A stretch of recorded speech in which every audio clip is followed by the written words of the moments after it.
험한 산을 넘고 거친 개울을 건너고 따가운 가시밭길을 지나 서쪽으로 끊임없이 걸어가는 바리대기의 목적지는 아무도 쉽게 찾아갈 수 없는 서천서역국, 신비로운 동대산이었습니다.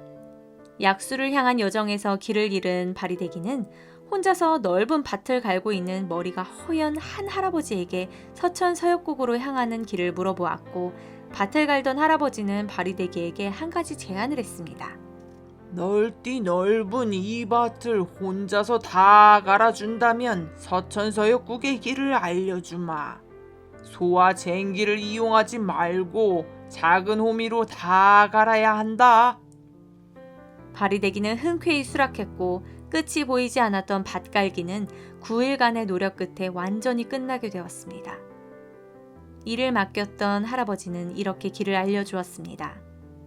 이 길을 따라 걷다가 빨래하고 있는 할머니를 만나거든 다시 길을 물어보거라. 며칠을 하염없이 걷던 바리대기는 할아버지의 말대로 개울가에서 빨래하는 할머니를 만나 길을 물었습니다. 바리대기의 말에 할머니는 이렇게 말했습니다. 검은 빨래를 희게 하고 흰 빨래를 검게 하면 서천서역국으로 향하는 길을 알려주마. 바리대기는 다시 9일 동안 열심히 일하여 할머니의 모든 요구를 들어주었고, 서천서역국으로 향하는 길을 알려주었습니다. 이 길을 따라 걷다가 숯을 씻는 할아버지를 만나거든 다시 길을 물어보거라. 며칠이 지나 바리대기는 숯을 씻고 있는 할아버지를 만나게 되었습니다. 숯에서 맑은 물이 나올 때까지 씻어라. 그러면 길을 가르쳐 주지. 바리대기는 멈추지 않고 9일 동안 숯을 씻었고, 숯에서 맑은 물이 흐르자 할아버지는 바리대기와의 약속을 지켰습니다. 이 길을 따라 걷다가 잡초를 뽑는 할머니를 만나거든 다시 길을 물어보거라. 그렇게 길을 걷던 바리대기는 잡초를 3번 뽑고 부처님께 한 번 절하는 할머니를 만나게 되었습니다. 잡초를 3번 뽑을 때마다 부처님을 향해 기도하거라. 그렇게 모든 잡초를 뽑으면 길을 알려주마.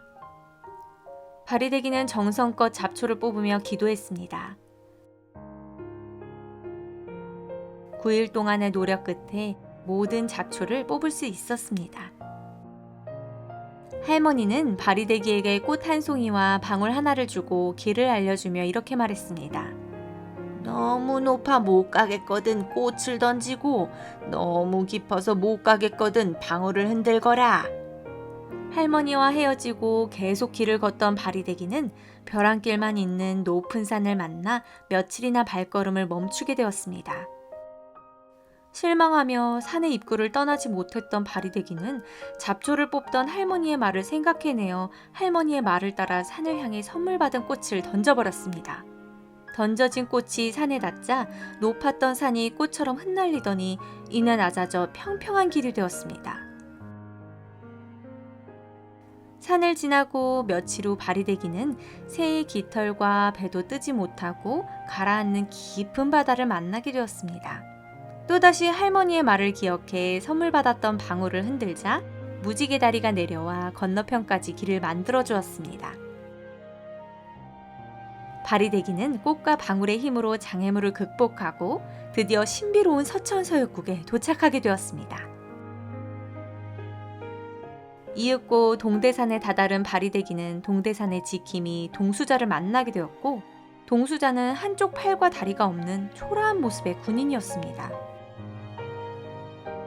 동수자는 바리대기에게 동대산으로 향하는 길값, 약수값, 동대산을 향하는 길에 보게 될 구경값 총 9만 양을 요구했지만 급하게 여정을 시작했었던 바리대기는 돈이 될 만한 그 어떤 것도 가지고 오지 못했습니다. 동수자는 바리대기에게 한 가지 제안을 했습니다. 길값, 약수값, 구경값을 지불하는 대신 동대산 관문을 떠날 수 없는 자신을 위해 3년 동안 물을 길어주고 나무를 하여 불을 피워주며 아들 삼형제를 낳아주는 대가로 약수를 찾도록 도와주겠다고 제안했습니다. 그렇게 바리대기는 동수자와 함께 살며 새 아들을 낳았습니다.